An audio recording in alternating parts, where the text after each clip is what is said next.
This is 93 Million with Doug Andrew. Welcome to 93 Million with Doug Andrew, where we talk about how to optimize your assets, minimize taxes, and empower the three dimensions of your authentic wealth. My name is Greg Dukowitz, your host, facilitator, and lover of donuts. And in today's show, we're talking about having 54 life insurance policies. What really is a fiduciary, and what the 5 biggest attacks of IUL are, and how many are true. And we're joined by the OG of properly structured IUL, New York Times bestselling author and the author of the Laser Fund and creator of the Laser acronym, Doug Andrew. Yeah, good to be here again. Creator of all acronyms. Yeah, of many acronyms. The master of the max-funded IUL, co-author of the Laser Fund, and someone who loves programming Excel spreadsheets, Emran Andrew. You bet. Give me that Excel. Absolutely. Also co-author of the Laser Fund, the IUL Einstein, top IUL specialist, and a man who goes hiking at 5 a.m., Aaron Andrew. I did this morning. Yep. That's crazy. All right, and our featured host for today, one of the top IUL specialists at Laser Financial and the world, a gentleman and a scholar, and a man with no shortage of opinions. How do you That's like true. That? Scott Reynolds. That's true. Thanks for being here, Scott. Buckle up. Here we come. Buckle up. All right, gentlemen. We have lots to cover today. I'm really excited about our show today. First up, what will happen to taxes? According to a recent Reuters report, Congress hopes to enact the big, beautiful tax bill by July 4th, okay? Treasury Secretary Scott Bessent told reporters the House is moving things along quickly and the Senate is in lockstep. We think that they are in substantial agreement. The article goes on to mention that researchers believe the tax bill estimate would cost $4.6 trillion over a decade. In other words, saying that keeping the Trump tax cuts would cost $4.6 trillion over a decade. Now, this is always a controversy. We talk about the idea of whether tax cuts help or hurt the economy, and specifically, the national debt. Doug, you talk about the difference between raising taxes versus raising the revenue to be taxed sometimes. What do you mean by that? Yeah, because generally speaking, you look at tax policy back decades, and usually if there's a control with the executive branch and or one or two or both of the House and Congress, the Republicans will pass tax laws that are designed to stimulate the economy, raise the revenue that's being taxed. And when you do that, you can actually lower taxes to stimulate the economy. And the tax revenue ends up being as much or more than if they just raise taxes, which sometimes is a deterrent to the economy. It slows down the economy. So based on this $4.6 trillion over 10 years, so you divide that by 10, and that's $460 billion a year, right? Okay.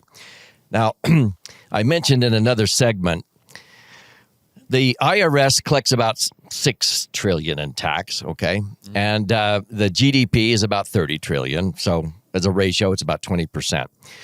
So the average growth in the GDP annually is 3.2%. But back in 2017, these Trump tax cuts, when Trump saw that, he actually lowered taxes. The 28 went down to 24%. The 25 went down to 22. The 39.6 went down to 37%, an average of about 3%. And everybody panics. That's going to cost us. Right. Well, the actual growth in the GDP was way more than 3.2. It went up to 5.2 in 2018. Wow. So that generated more tax revenue by lowering taxes. Right. So this $460 billion a year, it's going to cost us in 10 years $4.6 trillion. First of all, a lot of that I think is going to be made up with tariff revenue. But let's say tariffs went down to zero. The stimulating effect of that by jobs and industry and everything coming into America is going to raise the revenue dramatically. And the GDP would only have to grow 7.6% to make up for $460 billion in a year. It would only have to grow by 7.6. Now, I think it's going to be a combination. Tariff revenue and the revenue that's being taxed, which will we won't miss out. It's not going to cost us $4.6 trillion. Yeah. Okay? It's going to make us money. Because they don't really account for that any growth in GDP that would be spurred by this, right? Usually when these experts are doing these They look at it like, this is what we're missing out on. It's going to cost us. And I'm like, look what it makes you. It gets a little political, right? How much did it cost us? Ever since 2017. Right. Well, that's the problem is it gets so political. Yes. Depending on what side you're on, Hypercharged. you're going to either agree or disagree, no matter what. Right. I agree with my pocketbook. I'll just say that. I don't care what side. My pocketbook. That's a good thought. Hey, how important is it, Emmer, let me ask you this. How important is it for Americans to keep those Trump tax cuts? In other words, if we don't keep them or if we do keep them, how important is it to the average person out there? You know, it's for some people, it's going to be the difference between maintaining or growing the middle class or destroying the middle class. I mean, the funny thing is, you look at this, the drop in tax cuts is really doing what? You're investing in who? You're investing in the American people. And the best investment you can make is in yourself. And so by investing in the American people, do you believe the American people will be more productive? Will be better? Will do more? Will generate more income to be taxed? I mean, that's what I believe. The best investment you can make is in the American people. Right. And so if you don't want to invest in the American people, raise the taxes and take the money away from them. Otherwise, lower the taxes, give them more money, and they will do what with it? They'll do more with it. They'll create more jobs. They'll create more opportunity. They'll even spend more. I mean, everything will get better. So, again, if you want to invest in America, grow the middle class, then lower taxes. If you want to eliminate the middle class and not invest in American people, go ahead and raise taxes. I mean, it's really what it comes down to. It's interesting. If you reverse engineer it, would you rather give $100 to the government or $100 to like a small business or yourself? Exactly. Right? Who's going to do?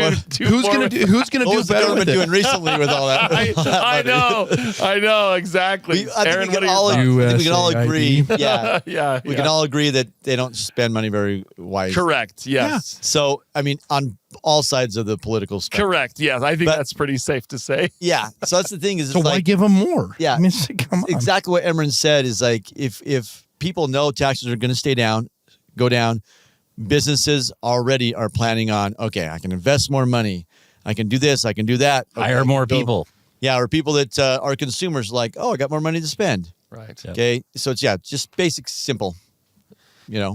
Yeah. Scott, round us out with all of this. I personally just want to thank Uncle Sam. If he finds it so much in his heart to let me keep more of my money, I will be so grateful for that. So, it's only by his pure mercy that we're going to be able to make sure that we can keep more of our money so that we can spend it. And, like you guys said, this is going to get more jobs. This is going to get more people spending. This is going to get more people saving money as well for their retirement future, so they're not dependent on government programs, all sorts of In financial independence versus financial dependence. Yeah. Wow. Well, you can tell What a novel idea. Partner with Uncle Sam. I heard somebody say you can novel tell how much revenue or how much taxes that the government's been collecting by the number of cranes and buildings being built in Washington, D.C.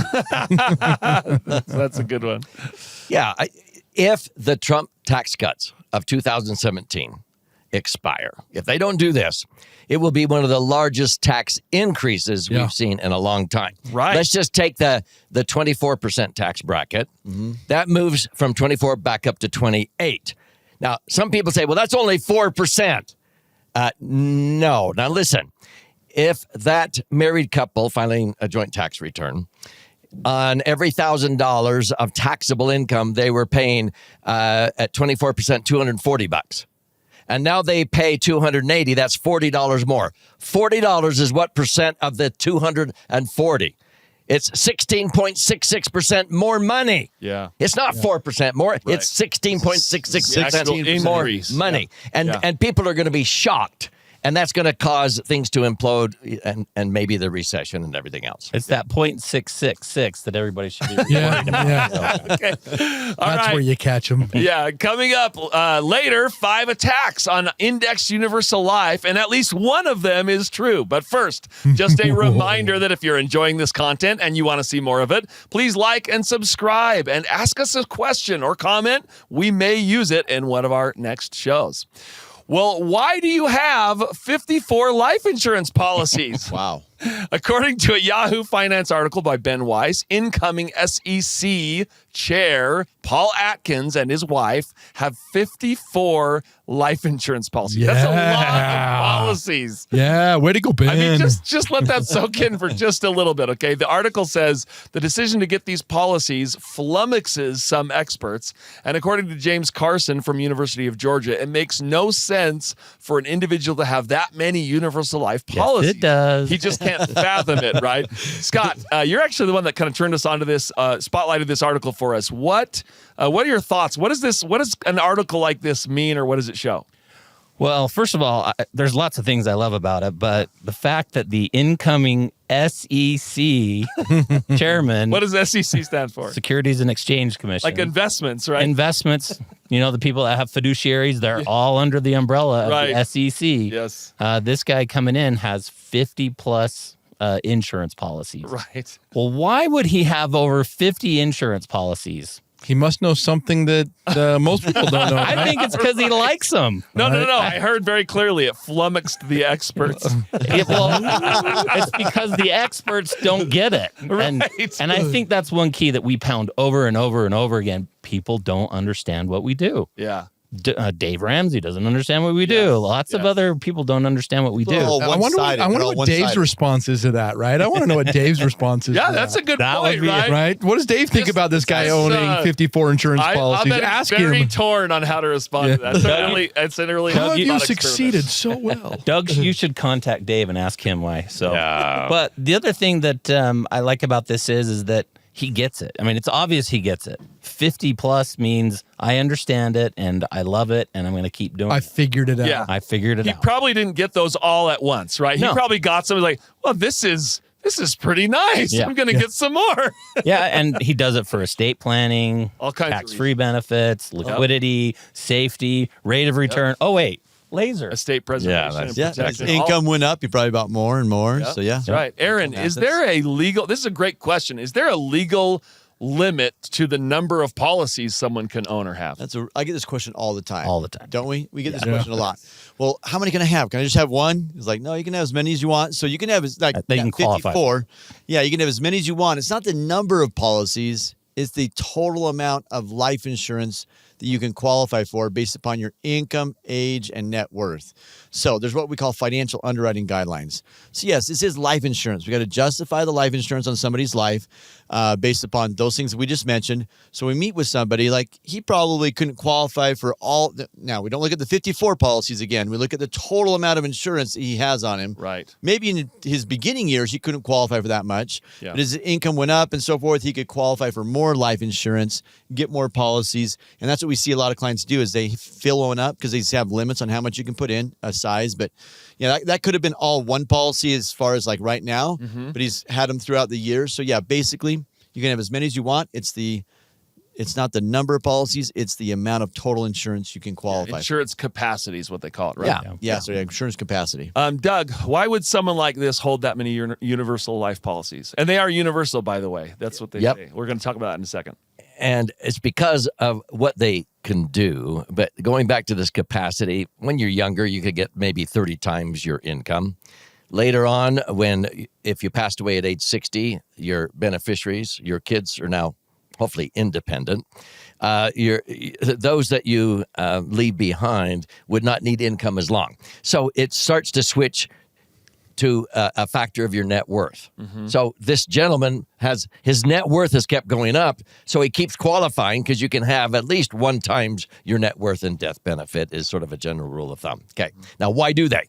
We look at Walt Disney, J.C. Penney, Ray Kroc, the beginner of McDonald's. Right. Okay, they all used permanent life insurance for living benefits for the tax-free accumulation, tax-free access. In fact, they saved JCPenney and McDonald's, okay, because and Disneyland. We wouldn't have Disneyland if Walt Disney didn't have access to cash value out of a life insurance policy when he was struggling to get that going. And then later on with Indexed Universal Life, we have David Walker, the Comptroller General of the General Accountability Office.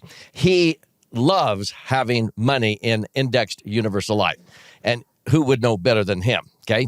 Now, here is the issue. They know that they accumulate their money tax-free, and if they do it like we teach, they can get nice rates of return of 7, 8, 9, 10%, or some years greater. But see, they're in such high tax brackets, they would have to be earning 15 or 16% in a taxable or tax-deferred investment to net 9 or 10. We only have to earn 11 to net 10 or 9 to net 8 tax-free. And the insurance is the vehicle that makes it happen. But there's also the legal advantages. These people, because of this sue-happy society, when they learn that money inside of a maximum funded insurance contract goes to a court of law for somebody to sue you for that, if they've got their ducks lined up in a row with a trust, and the judge cannot award access to cash value in that life insurance policy if you can show what most agents think is a negative, that, well, under worst case scenarios, if the market went down for infinity and they charged you the highest amount, this policy would crash and burn. But you can show the judge that and say that would cause these unrelated beneficiaries to suffer. So this money in this life insurance is off limits. There's a lot of protection in life insurance. Savvy people like this. And I think we all met a gentleman last year that has even 76 policies, okay? Yeah, why? Because it grows tax-free. They can access it tax-free, great rate of return. But the legal advantages are almost unsurpassed. Okay, so I want to read a little bit more of this article. It goes on. It said, with Timothy Harris from Illinois State University saying that perhaps the policies are vehicles to reduce taxes, that there are two types of policies, term and whole, and that each of Atkins' policies are in the whole life category or a variation of it known as universal life. Emron, thoughts on this? There's no variation to it. It is the variation. It is the way to do it, right? I mean, because he's looking at wanting universal usage of his money. Yes. And that's what the universal life policy allows us. It doesn't pigeonhole you into just one use. It's a universal usage of it, which was it created that name, the universal life. Right. You know, and he sees it, the capability of what I've got here, where I get to take ownership and control of my own financial future.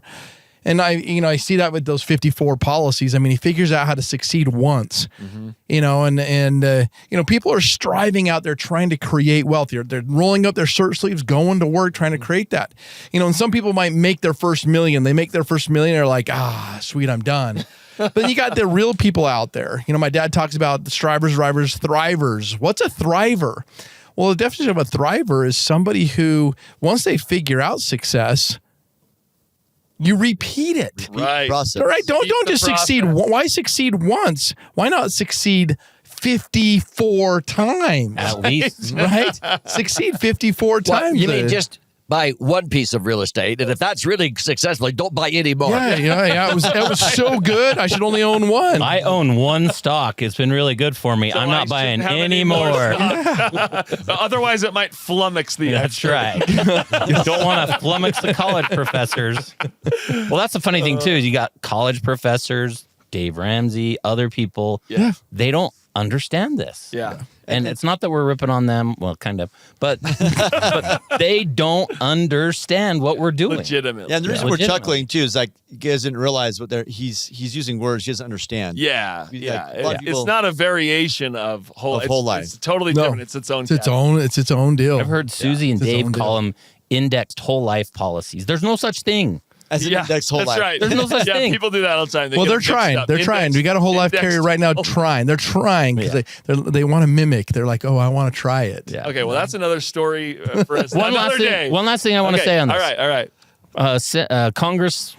right. Chairman Atkins Yes. call me for number 55. All right, that's a good point. Good plug, Scotty. All right, on to our next segment, fiduciary for financial feelings, or what I like to call according to Grok AI, a fiduciary is obligated to act in the best interest of their client, but conflicts of interest can arise, including financial incentives and relationship bias. Weird. Google AI takes it a step further, adding the fiduciary's own interests might influence their decisions, even if unintentionally. Doug, I want to start with you on this one. What is a fiduciary, and should someone put their full trust in that title? Absolutely not.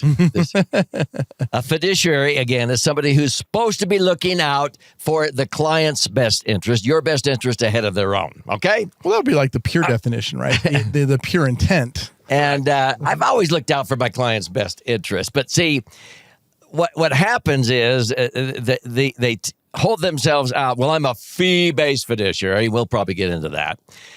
But they're supposed to look out for their best interest. But I have taught advanced continuing education for years to like CPAs and tax attorneys. And I'll say, how many of you consider yourself to be a fiduciary? And they all raise their hand proudly. Yeah, right. And then I go, okay, how many of you have clients who are very successful? They are savers. They're saving 20, 30% of their income, and they've already accumulated several $million. Yeah, we have some clients like yeah. Well, when did you notice that those clients, because of what they're saving, are likely not going to be in a lower tax bracket when they retire? and they go, well, yeah. And I go, and how many of them are you continuing to tell, oh, keep deferring That's to the the standard future answer. when taxes will likely be higher? Are you looking out for their best interest? Come on, you should have converted that to at least a Roth, or better yet, to an IUL, which is a rich person's Roth, and they get the blood drains out of their face, and they all of a sudden realize they're not looking out for their client's best interest. And they're saying, well, I don't want to have egg on my face. Now, I don't want to. Well, why don't you go? You better tell them before somebody else does. It's like when Zig Ziglar used to say, when somebody in the marriage class would say, well, when should I tell my husband or my wife I love them? And he would say, the obvious answer is before somebody else does. But these fiduciaries, they put themselves out there, but also their commissions add up over time, and maybe we'll address that in Commissions are, you mean, That's a fee-based. really good point. Yeah. Maybe someone wants to touch on that. Scott, what are your thoughts on this? First of all, let's also say there are good fiduciary people out there. We work with some. Correct. We have to work with fiduciaries, but it's the ones that try to be all things to all people. People try to sell or try to. I mean, I can't tell you how many times I've talked to somebody who has like IRA money and they want to start putting it into an IUL. So they talk to their fiduciary, and then their fiduciary is, well, I can do that. Wait a minute. Why didn't you do that, first of all? But Why didn't you do it before for me? yeah, exactly. And again, a fiduciary license is a license to lose people's money. It honestly is. You cannot sell products that lose money unless you are a fiduciary. That's a good point. That's a fair point. Emran, thoughts on this? God, where do I start? Where do I start and end with this? I mean, it's all over the place. Fiduciaries. I mean, one of my first parts I go to this is, you look at it, and yeah, somebody's supposed to have your best interest. Yet, look back and who is setting the rules for what's in your best interest? Did the fiduciary sit down with you and did they ask you, hey, what do you want to, like, what is in your best interest? So I understand what's in your best interest so that I can then coach you accordingly. I don't know of any fiduciary that does that, because they get their rules from who? The government sets the rules. Yeah. So basically you're saying, hey, I trust the government to decide what's in my best interest. Somebody who has $36 trillion in debt, I'm like, yeah, I'm going to trust what you've got in my best interest. And not only that, then you look at them and why do they, like Doug mentioned, why do they not want you to pull them out? Why do they not want you to pull out? And why do fiduciaries love things like IRAs and 401ks? Because they are charging a fee base, like a a money management fee on that. Yeah. They get to charge that on not just your money, but Uncle Sam's money. So why do they tell you not to do a Roth or an IUL? Their commission. Because they're going they're going to reduce their own income. Would anybody in their own right mind intentionally reduce their own income by 30 or 40%? Yeah. But that's what you're asking them to do, to watch out for your best interest. You're asking them, okay, sometimes it might mean you have to take a 30, 40% pay cut. Now, be your own fiduciary. You are your own best fiduciary. Yeah. Yeah, go ahead. Yeah, that's why we train our clients so well to understand these things. They understand the IUL better than most advisors. Yeah. They really understand how they work, what the fees are, The purpose. how they're structured, the purpose, and everything. Because I had a client that went to a fiduciary. They came to me after he'd already set up a policy through one of the life insurance companies we use. Great company, but the policy was done completely wrong, with crazy high commissions, and the client was told, "Hey, I'm a fiduciary. I'm going to do what's in your best interest, so don't worry about Yeah. This is an amazing story to me. I mean, That title was supposed to put all of the confidence and ease that it was done right. yeah, Right. And that title had nothing to do with whether or not it was done right. And I looked at the policy. It was done completely in the best interest of the advisor, with way too much commissions, way too much fees in the design. So this is where and then I taught the client, this is why. Let me show you, versus the way we design them. So it's all about, designing it properly, of course. Right. And that's why I get frustrated with that fiduciary thing is, a lot of them don't know what they're And doing. it kind of implies if someone's not a fiduciary, then they can't They're or they trying to won't steal have our your money. best interest yeah, in mind. they right? won't do it. Which is an Yeah. interesting twist of what that Take industry accountability and does. responsibility for your own financial situation. Yeah, yeah. And there's a hidden agenda, okay? In 2012, the Consumer Finance Protection Bureau was established by Obama. Richard Cardray was the first director. And they were waiting for the next big, recession or mortgage. That was the mortgage meltdown in 2008. They were waiting for the next 2008.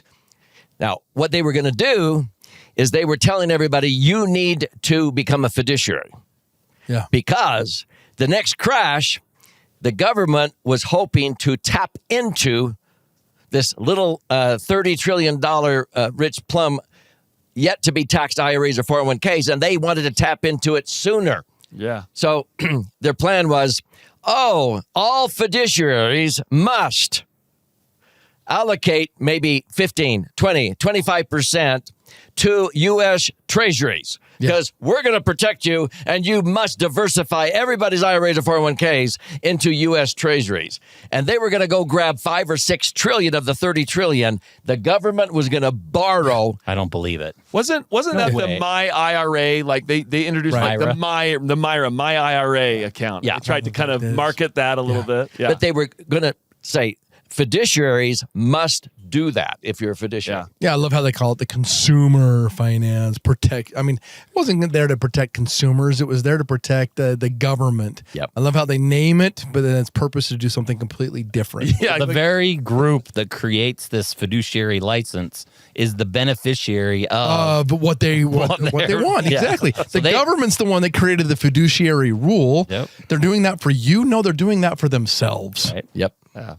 All right. Well, coming up, 5 attacks on Index Universal Life, and at least one of them is true. But first, if you're enjoying this content and are wondering how to take advantage of these ideas, Laser Financial helps individuals and families like yours implement proven strategies to grow and protect your wealth. One of the most powerful tools is the Index Universal Life Policy, or IUL. It's not just insurance. It's a tax-free retirement strategy, a way to grow your money with compound interest and a safety net against market downturns.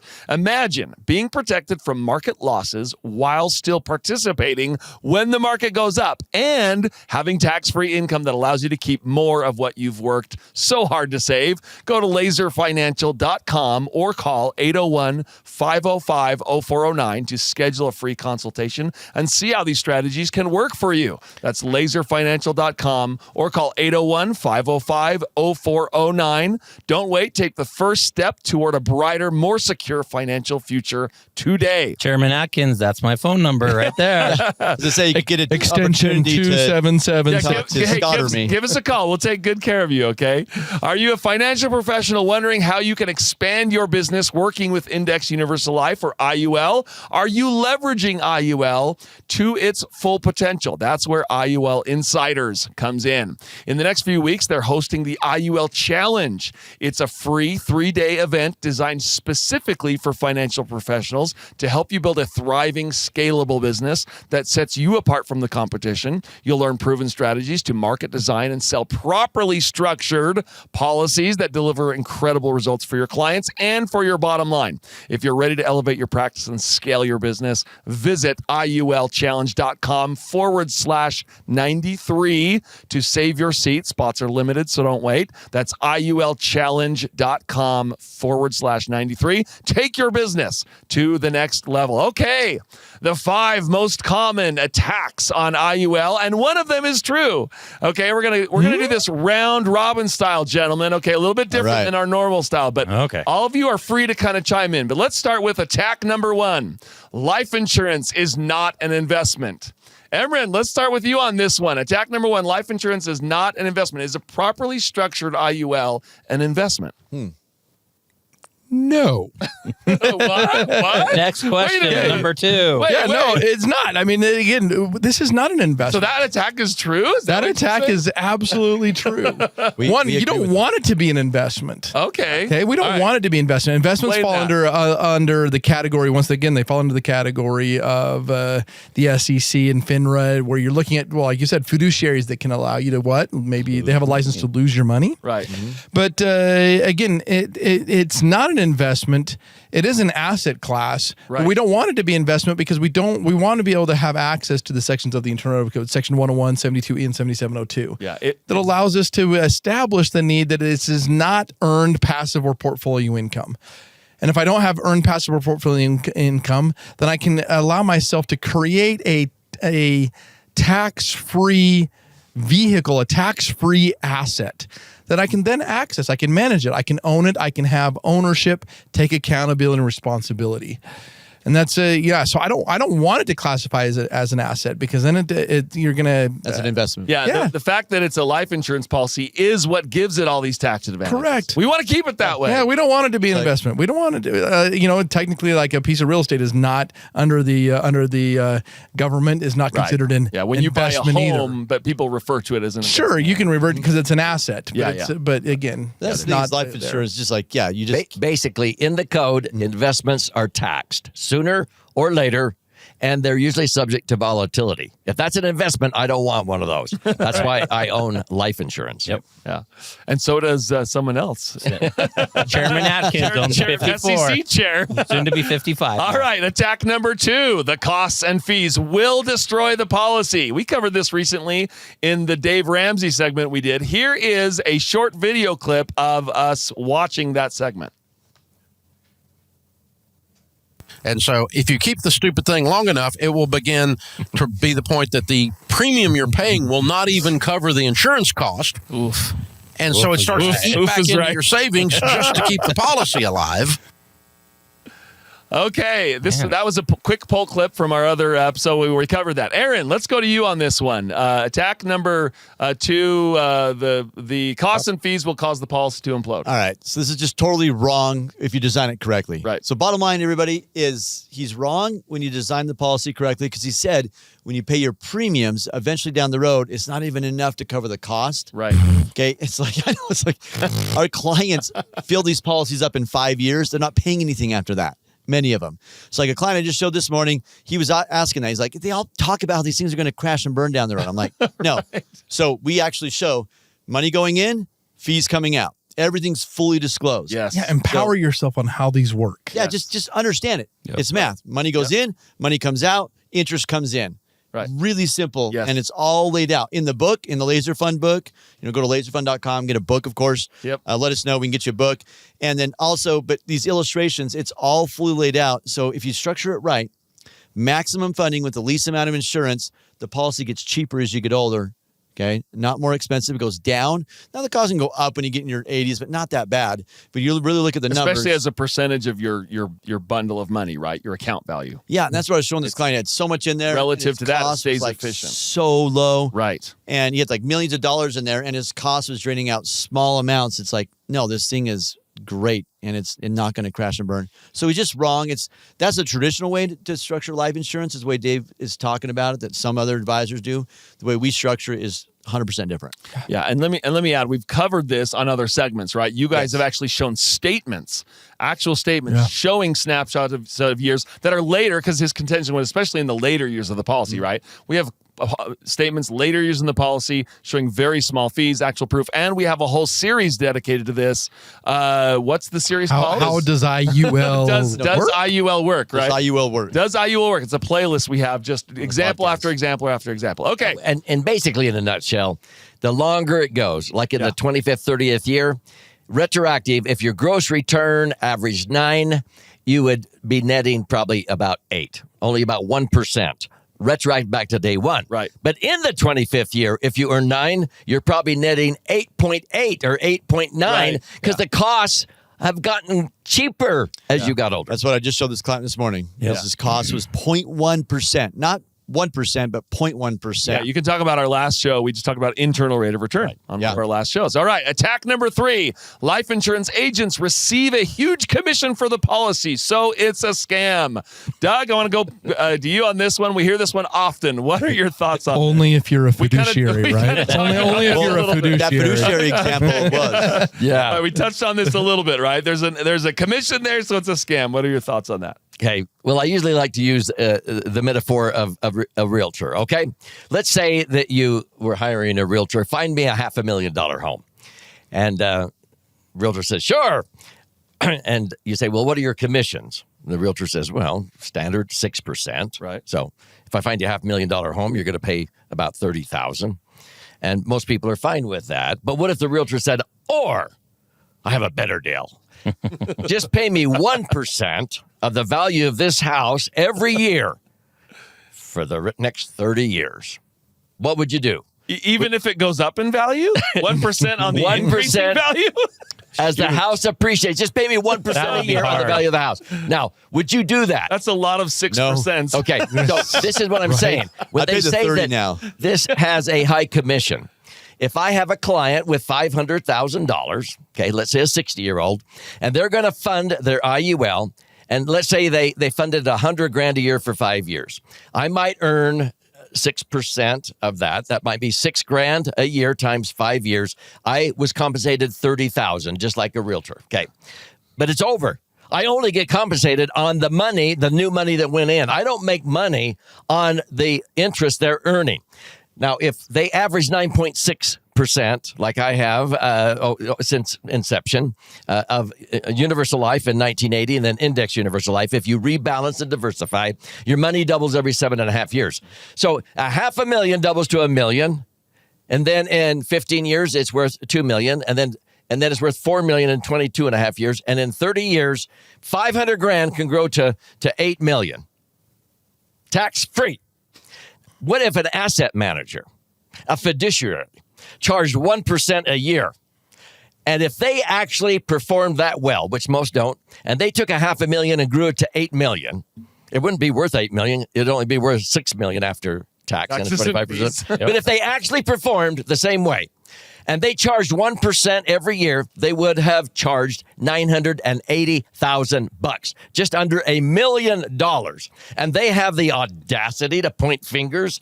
Oh, that Universal Life is so expensive. You made so much money. 30,000 And they made a versus- commission on the government that is regulating them to manage that money. Yes. Right. I mean, right. IUL costs 3% of what they charged Yeah. for the same result.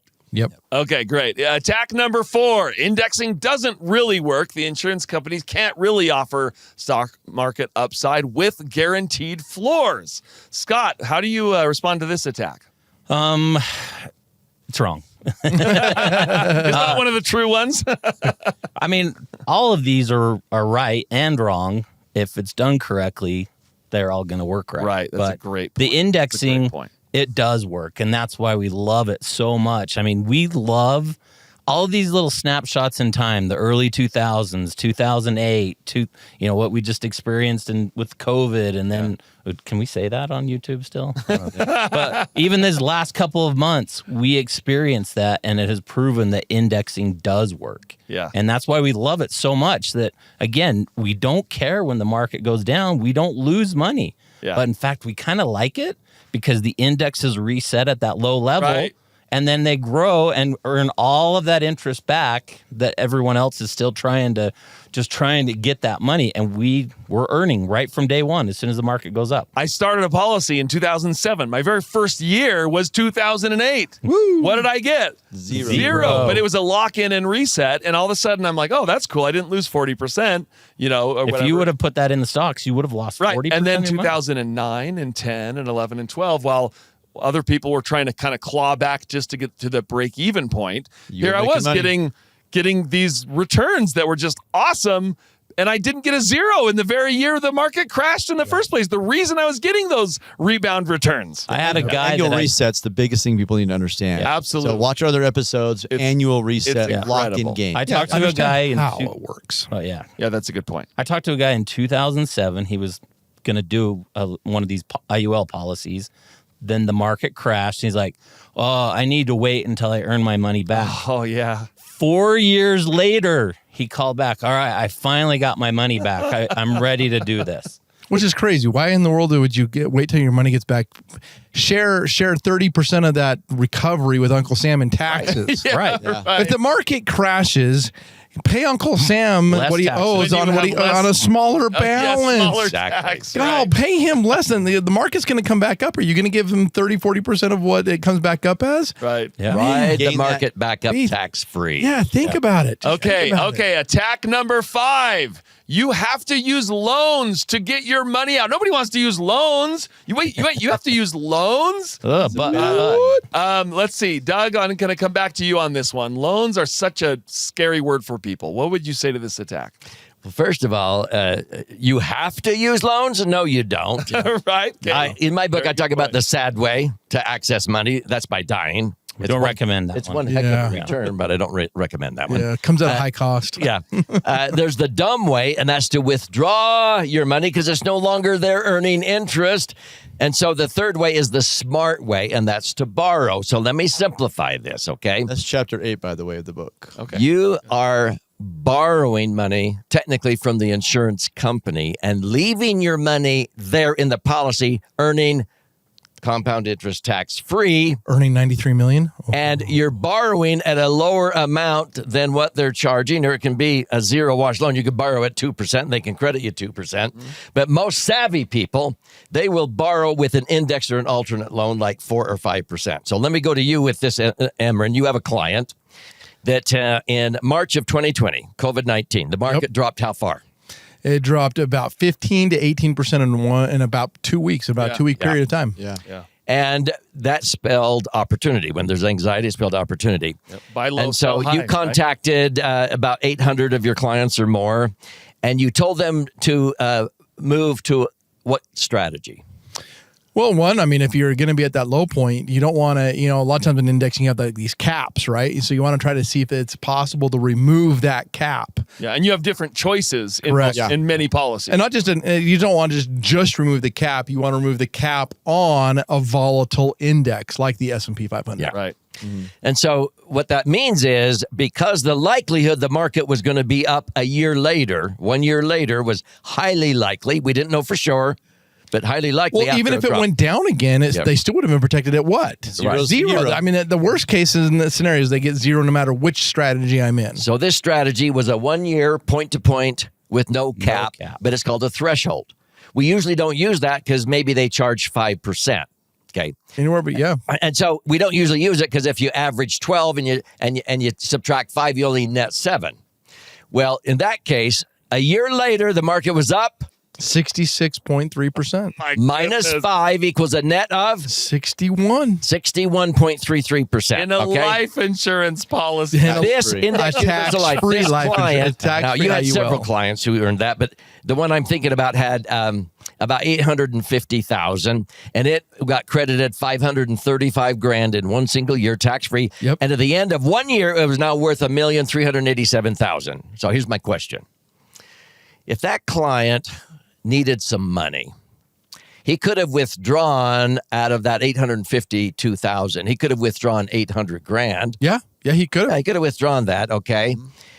But if he would have borrowed 800,000 from the insurance company, he doesn't have to qualify for a loan. He just says, I changes the nomenclature. If he borrowed 800,000, how much better off was he rather than withdrawing 800,000 by using a loan? A lot. I think the name of this podcast is 93 million for a reason. It's talking about the miracle of compound interest. Watch the first episode. And so again, if he takes out that 800, if he withdraws it, he no longer has that money working for him. It's He would have gone. missed out on $500,000 bucks. Correct. Now by taking it as a loan, that money stayed in there. He made an extra $500,000. You're exactly right. He made an extra $500,000. Now you might argue, well, yeah, what about the interest on the loan? Sure, if you take 5%. 5% on 800 grand is 40 grand. 40,000. 40,000. Would you trade 40,000 to make 500,000? Yeah. I mean, Well, that's what's so powerful. These thank you, policies. Captain It's like, Obvious. they can access money before 59 and a half. And can you pay back the loan?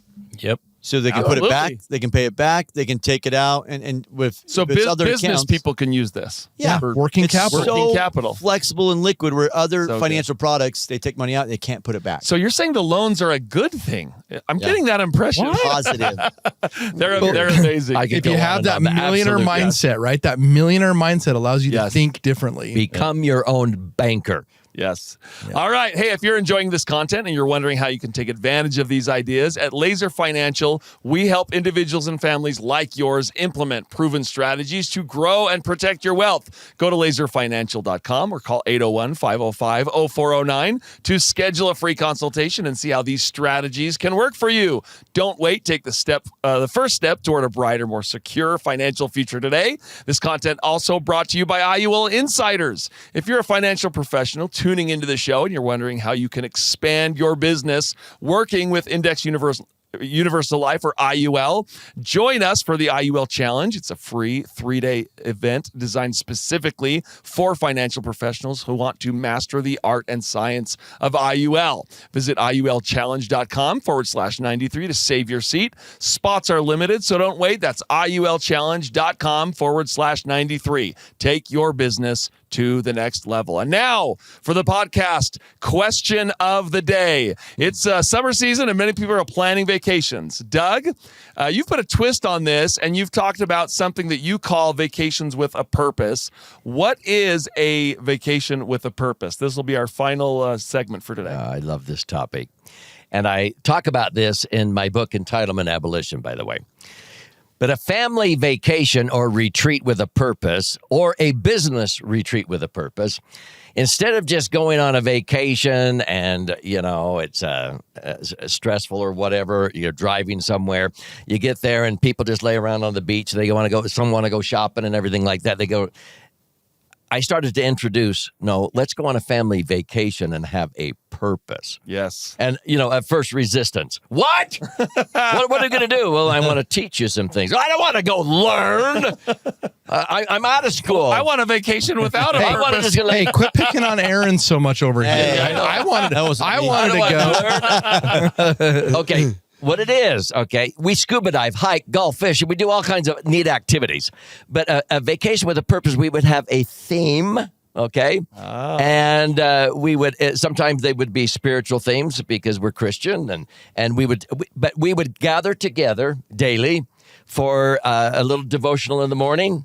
And we would even have stories for the little children. Sometimes we would hire a babysitter. Sometimes we would have an activity. And we would take turns teaching. We might be studying a book like The Intentional Family. But by the end, by my book, Learning Curves, we divided that up and we would just have discussions. But, it might be 40 minutes in the morning. Then you go out and you coordinate activities, and some are going golfing or scuba diving or snorkeling or whatever. And then you gather together for dinner. And during dinner, you have maybe I remember when memories that you share. And then in the evening, you gather together for another 20, 30, 40 minutes, and you have a story for the children. And you talk about things that matter most. and you capture things. I captured my father's whole life sketch, 130 pages, on a family vacation with a purpose in one single week. Wow. Whenever anybody's done it and they experience it, the kids just beg, when can we have another family vacation with a purpose? And they were the ones resisting. Well, we don't want to go learn. So what would you add to the experiences that we've had having family vacations with a purpose? You've all been involved. Yeah, I refer to probably one of my favorite quotes from one of the books we read at one of our Family Truth with a Purpose. William George Jordan, who, said, Family Truth with a Purpose is kind of like what he said in his book, where he says, you consciously train your mind and body to unconsciously be in alignment with your core values. I love that. You list out, what are your family core values? Well, how are you intentionally training your mind and body so that it consciously training it so that it unconsciously lives in alignment with those? Yeah. And that's what the purpose, the whole point is to allow yourself to be in alignment with what matters most. Yep. Aaron. The next generation, our kids have been loving Grandpa's Camp, which is another version of this. Yeah, we'll do it. We'll do another segment on Grandpa's Camp. So with that, like my kids love these family retreats with a purpose. They love like every year doing Grandpa's Camp, learning about what they can do, what they're going to be learning, and so forth. So yeah, we got That's one good. coming up here soon. I mean, it seems like it makes the vacations more meaningful, right? Not less meaningful because it has a purpose. Yeah. It was Kind interesting. of interesting. Yeah. Interesting. Years ago, we were going to Hawaii for one of our family retreats with a purpose, and I suddenly realized we really wanted to buy a house. The previous year, we bought a house, or kind of like a home we really wanted to. Yeah. Emron and his wife were really wanting to have a baby. They were pregnant. Aaron really wanted to get a tax deduction. Wanted to get married, and he got married. So all of those things that we kind of planned for and we wanted to, were goals from our family retreat with a purpose, we had attained those. All kind of next happened. year. Yeah, Everybody- Scott Reynolds is our brother-in-law, by the way. Yeah. Yeah, that's right. They all went around the circle We and didn't mention that, reported. did we? And talk about a payday. Yep. Yeah. Talk about a payday when everybody's Because you guys all goals reported on that. Yeah. they Yeah. set the year before had all come to fruition. Now, you Yeah. can convince me in a million years that would have happened just by chance. That's fantastic. Okay. Hey, just a reminder that if you enjoy this content and you want to see more of it, please like and subscribe. And if you'd like to ask us a question, please comment on this video and we may use your question in one of our next shows. Well, that's all the time we have for today. Don't just follow the crowd. Be your own fiduciary. Have a great week, and we will see you next time. Thanks, everybody. Hey, Chairman Atkins. Hey, thanks. Yeah, number 55. Yeah. I like it. All right, thanks. Yeah, call me back.